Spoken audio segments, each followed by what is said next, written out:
নমস্কার। আজ ২রা অক্টোবর, মহালয়া ২০২৪। নিউজ ইউএনআই চ্যানেলের তরফ থেকে সকল দর্শক এবং শ্রোতাবৃন্দকে জানাই মহালয়ার প্রীতি ও শুভেচ্ছা। সাথে আজ গান্ধী জয়ন্তীও।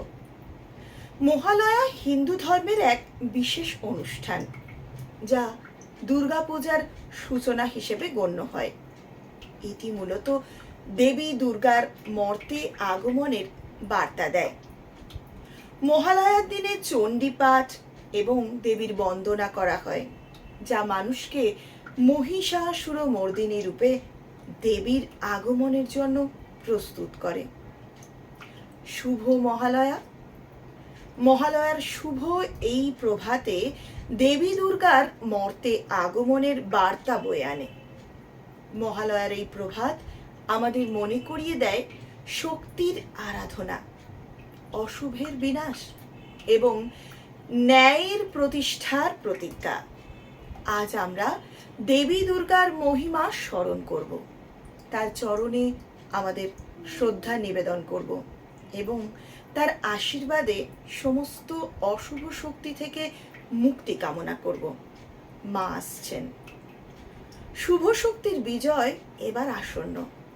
আসুন আমরা সকলেই দেবীর কাছে প্রার্থনা করি, যেন তিনি আমাদের জীবনকে শান্তি, সমৃদ্ধি, কল্যাণে পূর্ণ করে তোলেন। জয় মা দুর্গা।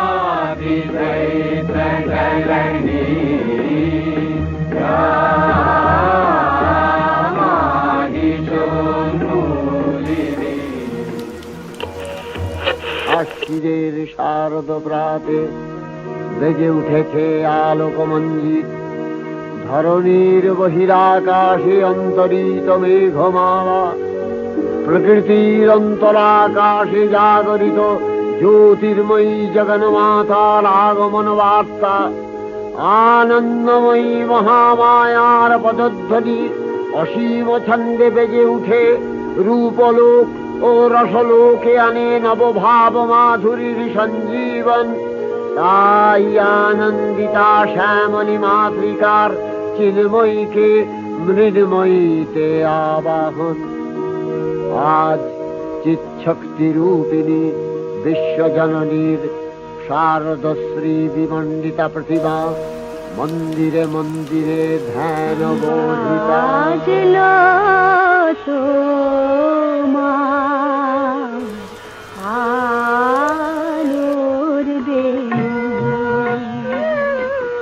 মাতলো যে ভুবন, বাজলো তোমার আলোর বেণু। আজ প্রভাতে সে সুর শুনে ফুলে দিনু বাজলো বাজলো বাজলো তোমার আলোর বেণু।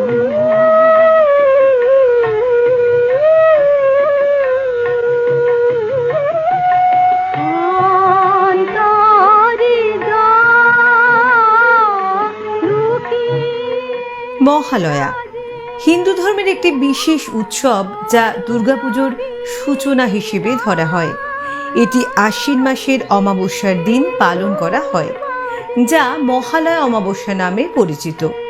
এই দিনে পিতৃপক্ষের সমাপ্তি এবং দেবীপক্ষের সূচনা হয়। মহালয়ার দিন ভোরে বাঙালিরা রেডিও বা টেলিভিশনে মহিষাসুরমর্দিনী শোনার মাধ্যমে দিনটি শুরু করে, যা দেবী দুর্গার মহিষাসুর নামক অসুরকে বধ করার কাহিনী নিয়ে তৈরি। এটি শ্রী বীরেন্দ্র কৃষ্ণ ভদ্রের কণ্ঠে উচ্চারিত চণ্ডীপাঠ ও সঙ্গীতের সমন্বয়ে একটি বিশেষ অনুষ্ঠান, যা 1931 সাল থেকে জনপ্রিয় হয়েছে।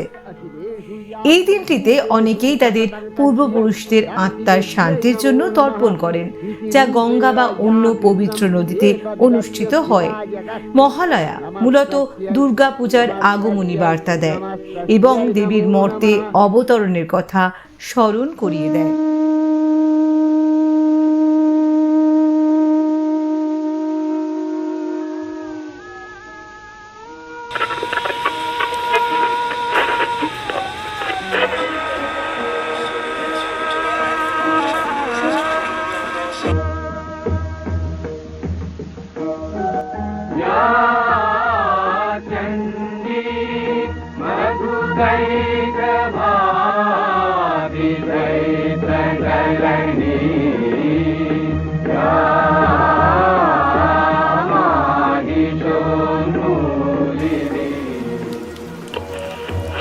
আশ্বিরের শারদ প্রাতে বেজে উঠেছে আলোকমঞ্জিত, ধরণীর বহিরাকাশে অন্তরিত মেঘমালা, প্রকৃতির অন্তরাকাশে জাগরিত জ্যোতির্ময়ী জগন্মাতার আগমন বার্তা।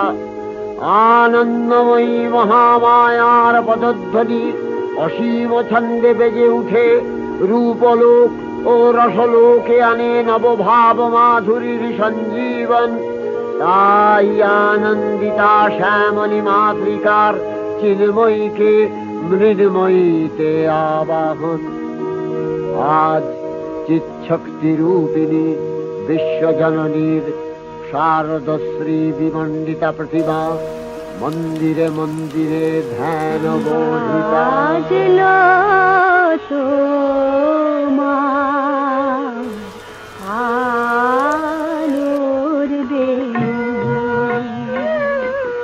মাতলো যে ভুবন, বাজলো তোমার আলোর বেণু। আজ প্রভাতে সে সুর শুনে ফুলে দিনু বাজলো বাজলো বাজলো তোমার আলোর বেণু।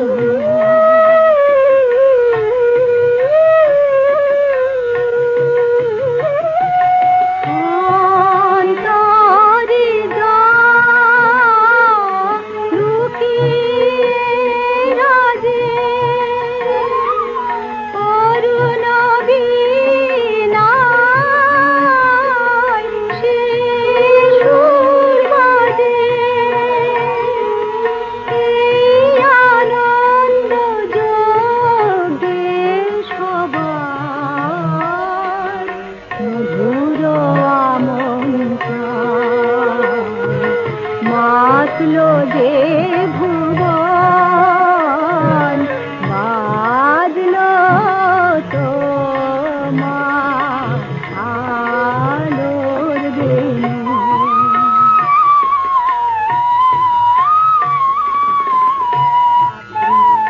মা দুর্গার আবাহন মহালয়ার দিনে বিশেষ রীতিতে করা হয়। পুরাণ অনুসারে মহালয়ার দিন দেবী পক্ষের সূচনা হয় এবং মা দুর্গাকে মর্তে আহ্বান করা হয় অসুরদের বিনাশ করার জন্য। এই আবাহন মূলত চণ্ডীপাঠ এবং বিশেষ মন্ত্রোচ্চারণের মাধ্যমে হয়। মহিষাসুরমর্দিনী অনুষ্ঠানে, যা মহালয়ার ভোরে প্রচারিত হয় বীরেন্দ্রকৃষ্ণ ভদ্রের কণ্ঠে, চণ্ডী স্তোত্রপাঠ শোনা যায়, যেখানে দেবী দুর্গার বিভিন্ন রূপের মাহাত্ম্য বর্ণিত হয়। চণ্ডী পাঠের মাধ্যমে দেবীকে আহ্বান করা হয়, যাতে তিনি অসুর মহিষাসুরকে বধ করতে মর্তে আসেন। এই আবাহনের সঙ্গে একটি বিশেষ বিশ্বাস জড়িয়ে আছে যে মহালয়ার পর দেবী দুর্গা তার সন্তানদের সঙ্গে কৈলাস পর্বত থেকে পৃথিবীতে আগমন করেন। পরবর্তীতে ষষ্ঠীর দিন দেবীর বোধন বা পূর্ণরূপে দেবীর প্রতিষ্ঠা করা হয়, যা দুর্গাপূজার মূল অংশ। ঐতিহ্যগতভাবে আবাহন মানে দেবীর পূজার আগে তাকে আমন্ত্রণ জানানো, যাতে তিনি মর্তে আসেন এবং ভক্তদের রক্ষা করেন। দুর্গাপুজোর একাধিক কল্প রয়েছে। কোনো কোনো পরিবারে প্রতিপত্তাদি কল্পে পুজো হয়। এই সব পরিবারে পুজোর বাদ্যি বাজে মহালয়ার পরের দিন, অর্থাৎ প্রতিপদে। রয়েছে আরো অনেক কল্প, তবে যে কল্পে সচরাচর পুজো হয় সেটি হলো ষষ্ঠাদি কল্প। যেসব পরিবারে এই কল্পে পুজো হয় তাদের পুজো শুরু ষষ্ঠীর দিনে। কোনো কোনো বাড়িতে নবম মাদি কল্পেও পুজো হয়। এই পরিবারে পুজো হয় কেবল নবমীর। মহাষ্টমী অর্থাৎ ষষ্ঠাদি কল্পে যাদের পরিবারে দুর্গা পুজো হয় তাদের পুজোর তৃতীয় দিন। এই দিন দেবতার সঙ্গে সঙ্গে পুজো হয় দানবেরও। আগে হ্যাঁ, ঠিক শুনছেন, এই দিন প্রাণ প্রতিষ্ঠা করা হয় অসুরের। তারপরেই পুজো হয় সেই দৈত্যের, যিনি চেয়েছিলেন স্বয়ং মহামায়াকে বধ করতে। সে যাই হোক, আমরা আলোচনা করব নবম মাদি কল্প বাদে বাকি সমস্ত কল্প নিয়ে। এই সব কল্পে অষ্টমী পূজা বাধ্যতামূলক। এই অষ্টমীতেই প্রাণ প্রতিষ্ঠা হয় মহিষাসুরের, হয় পুজো। দেবী দুর্গার বাহন সিংহেরও প্রাণ প্রতিষ্ঠা হয় এই দিনই, হয় অস্ত্র পূজাও। এখন প্রশ্ন হলো, অসুর তো দেবী দুর্গাকে বধ করতে চেয়েছিলেন, তাহলে তার পুজো কেন হবে? কেন অষ্টমীতে দেব এবং দানবের পুজো হয় একসঙ্গে? শাস্ত্রকারদের মতে দেবী দুর্গা যেদিন মহিষাসুরকে বধ করেছিলেন সেই দিনটা ছিল অষ্টমী তিথি। মহিষাসুর বধের সময় হয় অষ্টমী নবমীর সন্ধিক্ষণ। সপ্তমীতে দেবীর প্রাণ প্রতিষ্ঠা হয়ে যায়। লক্ষ্মী, সরস্বতী, কার্তিক, গণেশ এবং নবপত্রিকার প্রাণ প্রতিষ্ঠাও হয় ওই একই দিনে। বাকি অসুরের প্রাণ প্রতিষ্ঠা হয় অষ্টমীতে। কারণ মহিষাসুরের প্রাণ প্রতিষ্ঠা না হলে দেবী কাকে বধ করবেন? এই কারণেই অষ্টমী পুজোর দিন পুরোহিতের অন্যতম প্রধান কাজ হলো অসুরেরও প্রাণ প্রতিষ্ঠা করা। এই দিন অস্ত্র পূজাও হয় এই কারণে। দেবী অস্ত্র দিয়েই অসুর বধ করবেন, তাই পুজো হবে অস্ত্রেরও। দেবীর বাহন সিংহের প্রাণ প্রতিষ্ঠাও হবে এই দিনে। অন্যান্য দেবী বাহনের পুজো হবে এই একই দিনে। অষ্টমীর শেষ 24 মিনিট ও নবমীর প্রথম 24 মিনিট, এই মোট 48 মিনিটে হবে সন্ধি পূজা। বধ হবেন মহিষাসুর। দেবী হাসবেন বিজয়ের হাসি।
जलते शिव शिव शुम्भ निशुम्भ महाहवतर्पितभूत पिशाचरते जय जय हे महिषासुरमर्दिनि रम्यकपर्दिनि शैलसुते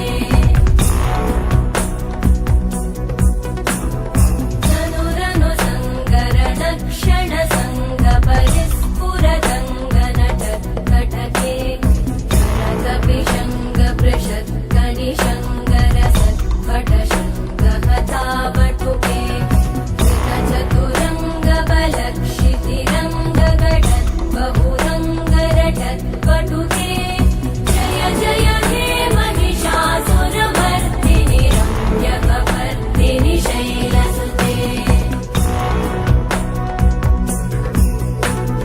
सुरललनाथ तथेयि तथेयि कृताभि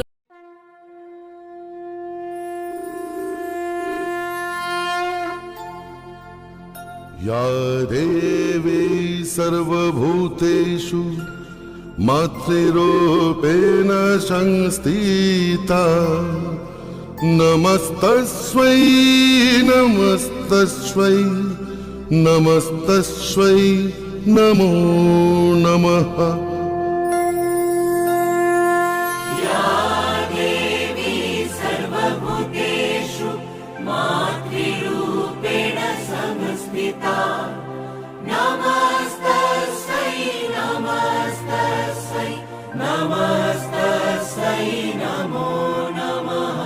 দেবী দুর্গে রক্ষানি দুর্গে দুর্গে রক্ষানি দুর্গে রামায়ণ অনুসারে শ্রী রামচন্দ্র দুর্গাপূজা প্রথমবার করেছিলেন রাবণকে পরাজিত করবার জন্য।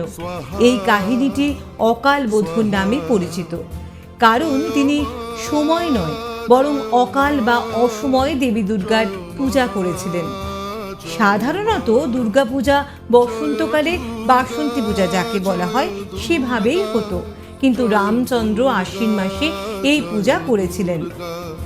রাবণকে পরাজিত করার জন্য রামচন্দ্র দীর্ঘদিন লড়াই করেছিলেন, কিন্তু রাবণ ছিল অত্যন্ত শক্তিশালী এবং ছিল মহাবলশালী রাক্ষসরাজ। রাবণ ব্রহ্মার কাছে বর লাভ করেছিল, যে কারণে তাকে পরাজিত করা সহজ ছিল না। তখন রাম জানতে পারেন যে দেবী দুর্গার পূজা করলে তাঁর আশীর্বাদ নিয়ে রাবণকে পরাজিত করা সম্ভব হতে পারে, তাই তিনি দেবী দুর্গার পূজার সিদ্ধান্ত নেন। শ্রীরাম 108টি নীল পদ্ম সংগ্রহ করে দেবী দুর্গার পূজা শুরু করেন। পূজার জন্য 108টি নীল পদ্মের প্রয়োজন ছিল, কিন্তু পূজার সময় রামের কাছে একটি পদ্ম কম পড়ে যায়। তখন রামচন্দ্র তার নিজের চোখ দেবীকে নিবেদন করার জন্য সিদ্ধান্ত নেন, কারণ তার চোখের রং ছিল নীল পদ্মের মতো। এই ত্যাগের জন্য দেবী দুর্গা সন্তুষ্ট হন এবং তাকে আশীর্বাদ প্রদান করেন। এই পূজা ও রামের নিষ্ঠার কারণে দেবী দুর্গা তাকে আশীর্বাদ করেন এবং বলেন যে রাবণকে পরাজিত করা সম্ভব হবে। এরপর রামচন্দ্র রাবণকে পরাজিত করেন এবং সীতাকে উদ্ধার করেন। এই ঘটনা থেকেই অকাল বোধন নামক প্রথার উৎপত্তি হয়, যা আজকের শারদীয় দুর্গাপূজার একটি গুরুত্বপূর্ণ অংশ।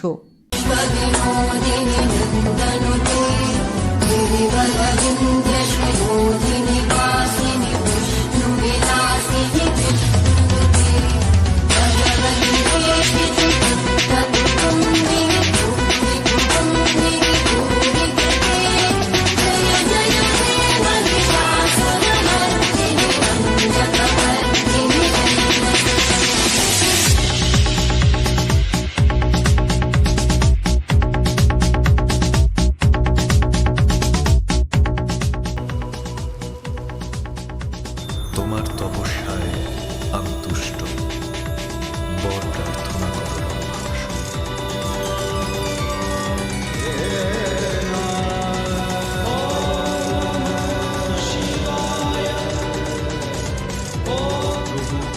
আপনি আমার পুত্ররূপে জন্মগ্রহণ করুন, এই আমার অভিলাষা। তথাস্তু।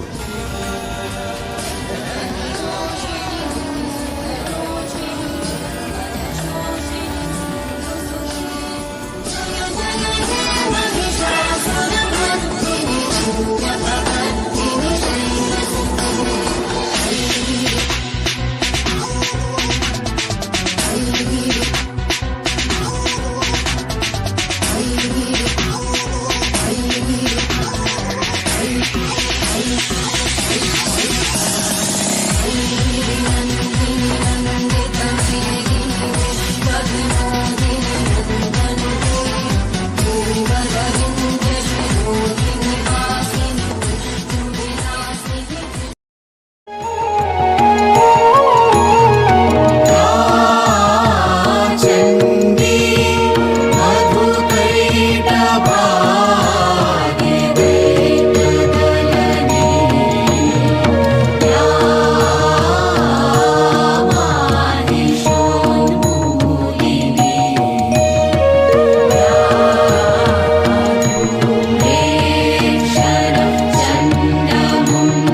সকল মোহনাশিনী মাগো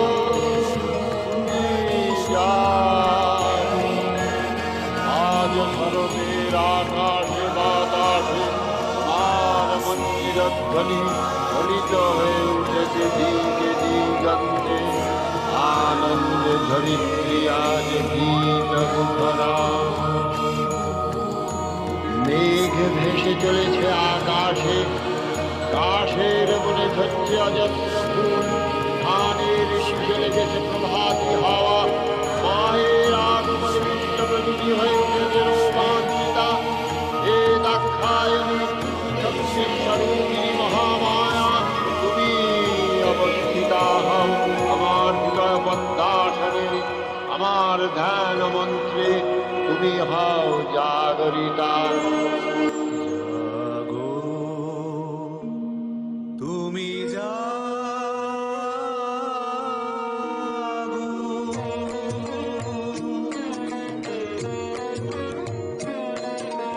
জাগো তুমি জাগো জাগো দুর্গা জাগো দশ প্রহরণধারিণী অভয়া শক্তি বড় প্রদায়িনী তুমি জাগো জাগো তুমি জাগো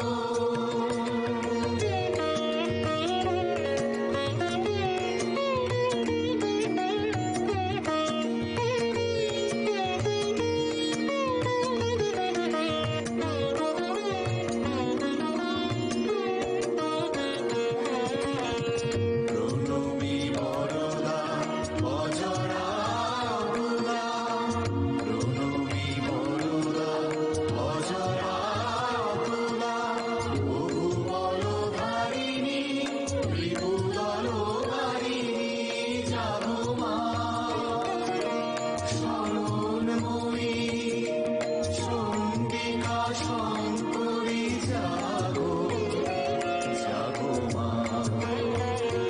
জাগো অসুর বিনাশিনী তুমি জাগো জাগো দুর্গা জাগো দশ প্রহরণধারিণী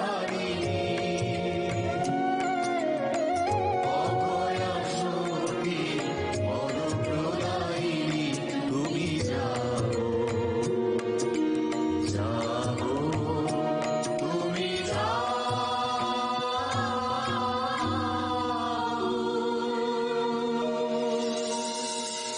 হে মহাদেবী তুমি আদ্যা শক্তি তোমা হতেই সকল কিছুর উৎপত্তি আবার তোমাতেই লয় এই বিশ্ব ব্রহ্মাণ্ডে যা কিছু বিদ্যমান সব তোমারই সৃষ্টি স্মরণ করছি সৃষ্টির সেই সূচনা লগ্ন যখন কোথাও কিছু ছিল না চন্দ্র সূর্য অগ্নি বায়ু গ্রহ নক্ষত্র কিছুই ছিল না না ছিল জল না স্থল না শব্দ না স্পর্শ তখন কেবলমাত্র বিরাজ করতেন আদ্যা শক্তি মহামায়া। পূর্ণ ব্রহ্ম সত্য সনাতনী সেই নিরাকার শক্তির যখন সৃষ্টির ইচ্ছে হল, তিনি তখন সাকার হলেন এক অপূর্ব নারী মূর্তিতে, তার লীলা সম্পাদনের হেতু।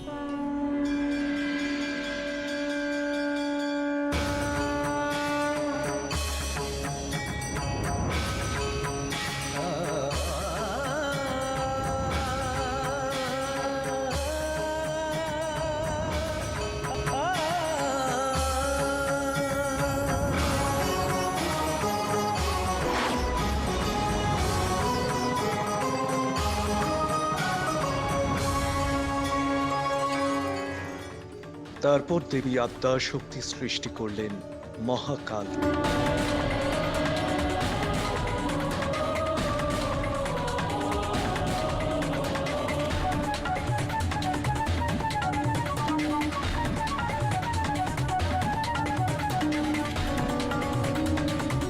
এবং পরক্ষণে সেই মহাকালকে বিভাজিত করলেন 3 মূর্তিতে, ব্রহ্মা, বিষ্ণু, মহেশ।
ব্রহ্মা, বিষ্ণু, মহেশ, তোমরা আমারই সংকল্পের সাকার রূপ মাত্র।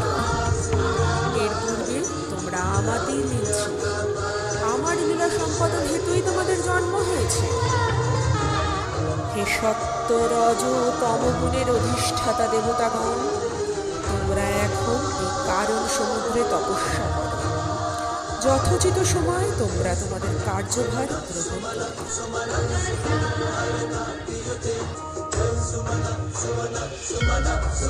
দেবীর নির্দেশে ত্রিদেব কারণ শরীরে তপস্যারত হলেন। তখন দেবী পরীক্ষা নেয়ার হেতু স্বরূপ ধারণ করে একে একে 3 দেবতার সম্মুখে উপস্থিত হন। ব্রহ্মা ও বিষ্ণু সেই সব দর্শন মাত্র তার থেকে মুখ ফিরিয়ে নিল। ভঙ্গ হল তাদের তপস্যা। কিন্তু সে অর্থাৎ আমি দেবীকে চিনতে পেরে নতমস্তক হয়ে ভক্তি করে সেই সবরূপী মহামায়াকে নমন করলাম। হে তমগুণের অধিষ্ঠাতা শিব, তোমার তপস্যায় আমি প্রসন্ন হয়েছি। ত্রিদেবের মধ্যে তুমিই একমাত্র আমার পূর্ণ শক্তি ধারণ করতে সক্ষম। আমি খুব শীঘ্রই ব্রহ্মার মানসপুত্র দক্ষের কন্যা হয়ে জন্মগ্রহণ করব ও তোমায় আমার পতিরূপে বরণ করব। আর আমি আমার 2 অংশ বাণীরূপে ব্রহ্মা এবং শ্রীরূপে বিষ্ণুর পত্নী হয়ে বিরাজ করব। হে বিষ্ণু, তুমি এক্ষণে এই কারণ সমুদ্রকে আশ্রয় করে আমার মায়ায় আচ্ছন্ন হয়ে যোগনিদ্রায় অভিভূত হবে। আর ব্রহ্মা তোমার নাভিপদ্ম থেকে পুনরায় হিরণ্য গর্ভরূপে প্রকট হয়ে সৃষ্টিকার্যে রত হবে। দেব ব্রহ্মা তোমার আদেশানুসারে সৃষ্টিকার্যে রত হল। মহামায়ার মায়ায় যোগনিদ্রায় স্থিত শ্রীবিষ্ণুর কর্ণমল হতে প্রকট হল দুই দৈত্য, মধু ও কৈটব।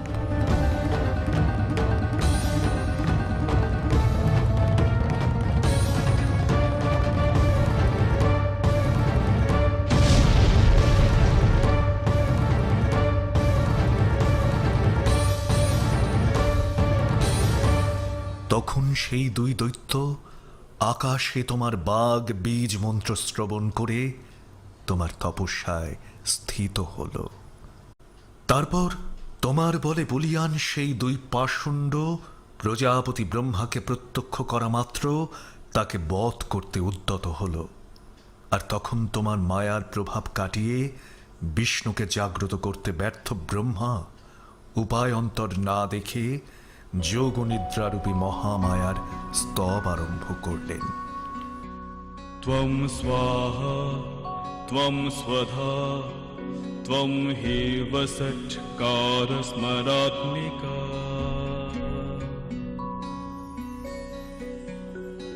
সুধা ত্বমক্ষরে নিত্যে ত্রিধা মাত্রাত্মিকা স্থিতা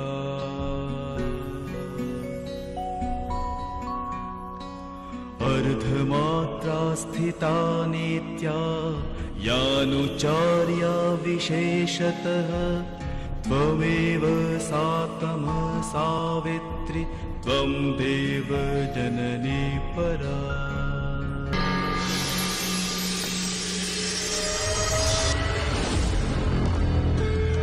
তখন প্রলয়ান্ধকারে পিতামহী দেবী এই তবে প্রবুদ্ধা হয়ে বিষ্ণুর অন্তঃপ্রত্যঙ্গ থেকে বাহির হলেন।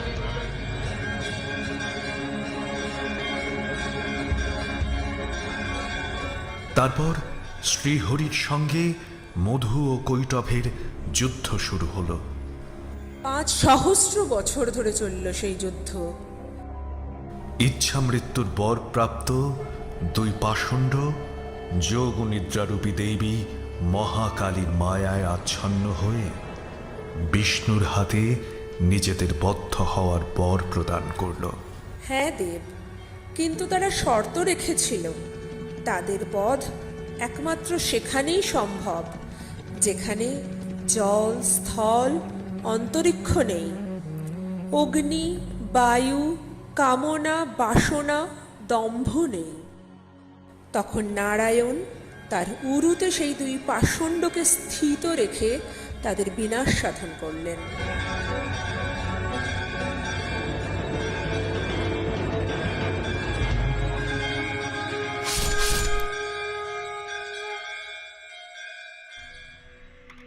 তারপর ব্রহ্মার মানস পুত্র দক্ষ প্রজাপতি মহামায়ার তপস্যা করেন তাকে তার পুত্রী রূপে পাওয়ার জন্য। দেবী তুষ্ট হলেন এবং কখনো তার কোনরূপ অপমান হলে তৎক্ষণাৎ সে তাকে ত্যাগ করবেন শর্তে প্রজাপতির কন্যা সতীরূপে জন্মগ্রহণ করেন। তুমি তোমার পূর্ব প্রতিজ্ঞাবশত পিতার অমতে আমাকে তোমার পতি রূপে বরণ করলে। আর তখন ক্ষুব্ধ দক্ষ প্রজাপতি প্রতিশোধ নেওয়ার হেতু এক শিবহীন যজ্ঞের আয়োজন করলেন। আমি সেখানে গেলাম তোমার হয়ে যজ্ঞ ভাগ নিতে। সেখানে দক্ষরাজ বিনা নিমন্ত্রণে উপস্থিত হওয়ায় আমায় অপমান করল, অধিকন্তু তোমাকেও অপমান করল। আর প্রতিনিন্দা সইতে না পেরে তুমি যোগ বলে আত্মাহুতি দিলে। সে বড় কষ্টের সময়। তোমার বিরহে কাতর আমি তখন জগৎ রহিত তোমার মৃতদেহ বহন করে তাণ্ডব করে চলেছি।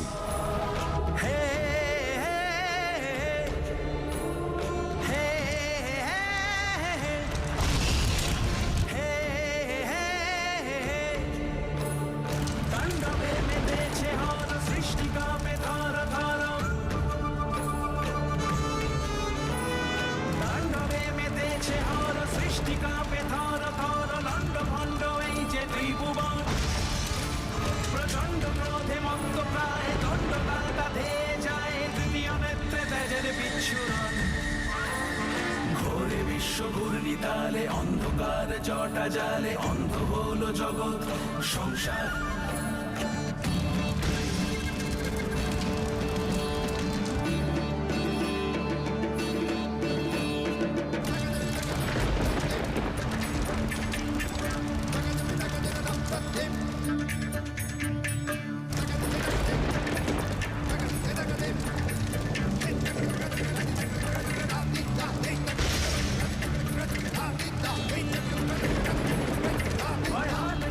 ডঙ্কা বাজে কম্প জাগে পক্ষ মাঝে রুদ্র রোষে নেচেছে শঙ্কর।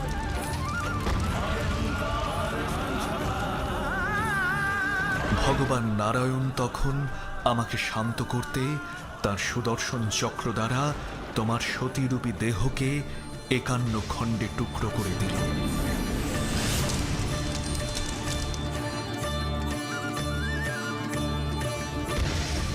তোমার দেহের অংশগুলো যেখানে যেখানে পতিত হলো সেখানে গড়ে উঠল এক একটি শক্তিপীঠ।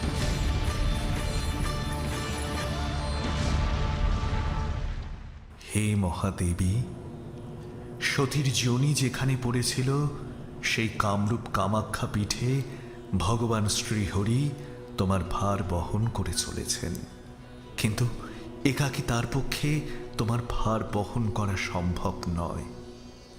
তুমি অনুমতি দাও, আমি স্বয়ং তোমার বাম পদের ভার বহন করতে চাই। রম্ভাসুরকে দেয়া আমার প্রতিশ্রুতি রক্ষা হোক।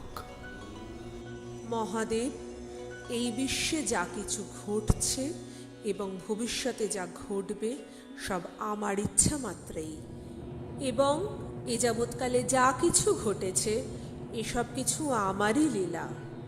হে শিব, এক্ষণে তুমি তোমার কোনো এক অংশে মর্তলোকে রম্ভাসুরের ঔরসে এক মহিষীর গর্ভে মহিষরূপে জন্মগ্রহণ করবে। তাকে বধ করতে আমি যখন অবতীর্ণা হব তখন তুমি আমার বাম পদে স্থান পাবে। ধর্ম বর্ণ কিবা বয়সে সীমানা ছাড়িয়ে আজি প্রতি গৃহ কোন পর স্বজন নব সাজে অতি সাজিয়ে।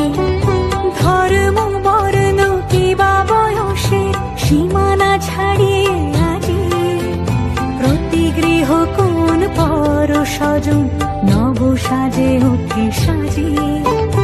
আকাশ নীলে মেঘের ভেলা আনন্দ হয়ে ভাসে, শিউলি সুরভি মিশে যায়। ওই দেখো দেবী, মহিষাসুরের অত্যাচারে ত্রিভুবন কম্পিত। ব্রহ্মার বরে সে সমস্ত পুরুষ জাতির হস্তে অবদ্ধ। কেবল কোনো নারী পারবে তাকে বধ করতে। এবার দেবতারা পুনরায় তোমার আবাহন করবে। আবার তুমি অশুভ নাশ করে শুভের প্রতিষ্ঠা করো দেবী।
আকাশের তেজ রাশি হতে উৎপন্না হলেন দেবী দুর্গা।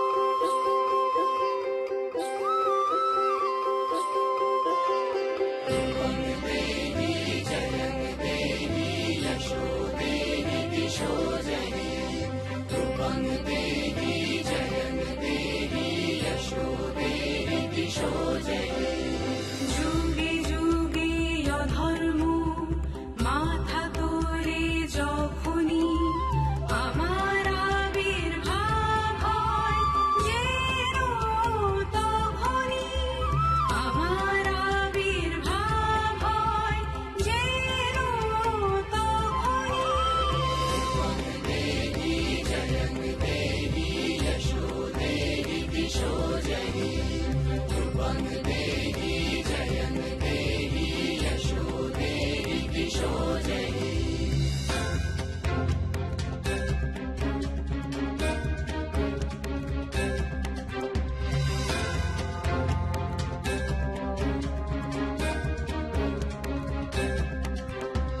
অসহায় পরিত্রাণ অসহায় পরিত্রাণ অসুরের সংহার পুরুষ প্রকৃতি আমি শক্তি অপার পুরুষ প্রকৃতি আমি শক্তি অপার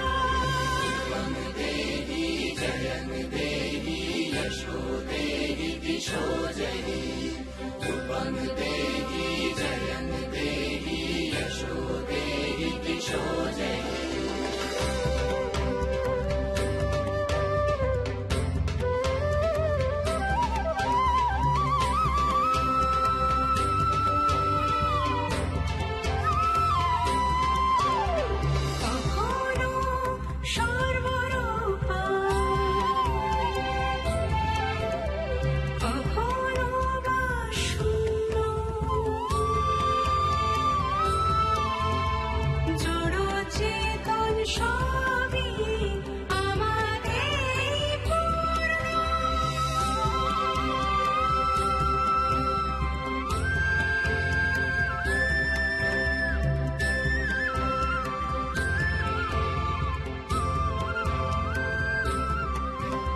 সকল দেবের বলে আমি বলবতী যে সকল দেবের বলে আমি বলবতী যে সকল প্রার্থনার আমি ফলবতী হে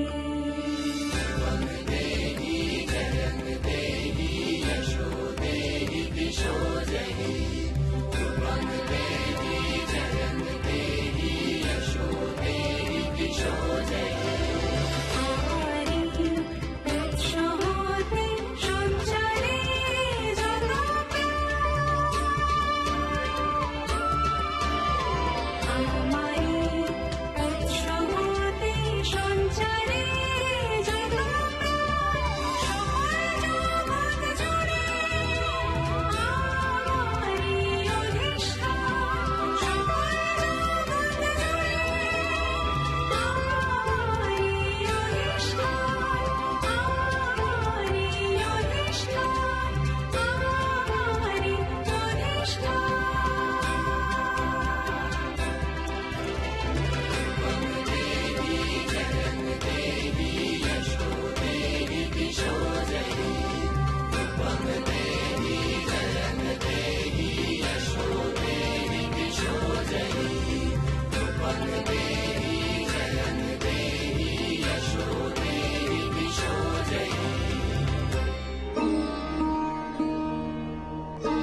অভূতপূর্ব সাজ।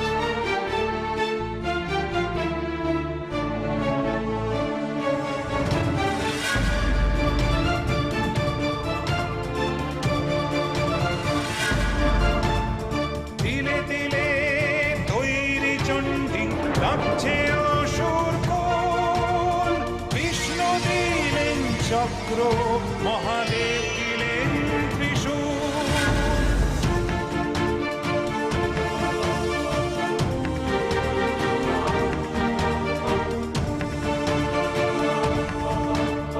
বরুণ দিলেন শঙ্খ, যম দিলেন কালদণ্ড। খড়গ দিলেন আলোক দে, কেঁপে ওঠে ব্রহ্মাণ্ড।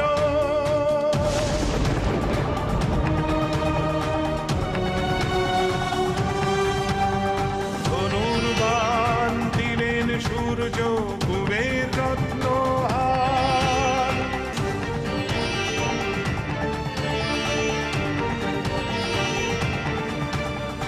ইন্দ্র দিলেন বজ্র, অগ্নি শক্তি অপার।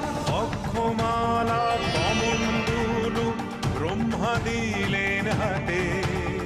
অষ্টচর্ম শোভাচন্দ্র দিলেন সর্বাঙ্গেতে।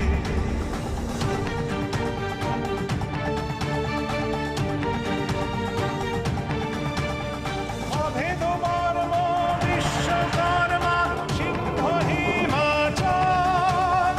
যুদ্ধে দেবী তৈরি এবার, লক্ষ্যে অবিচল, লক্ষ্যে অবিচল।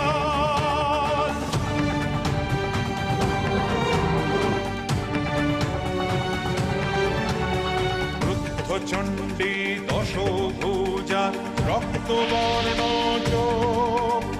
মহিষাসুর মরবে আজি, দেখবে সর্বলোক, দেখবে সর্বলোক, দেখবে সর্বলোক।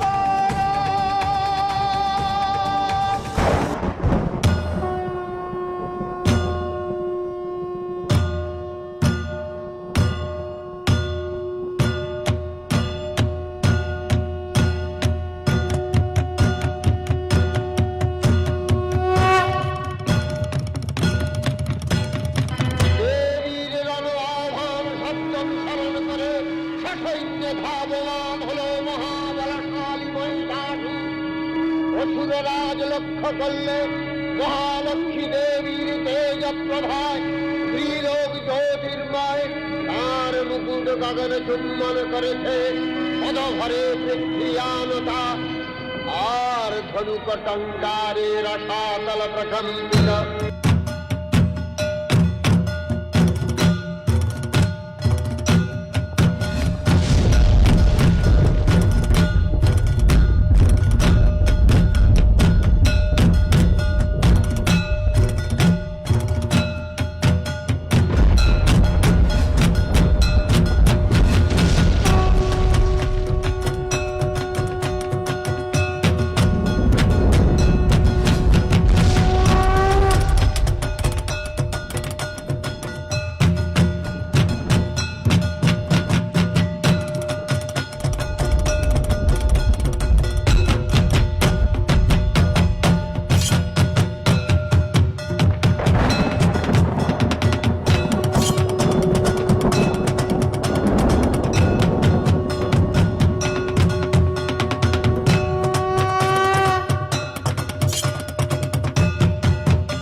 भूः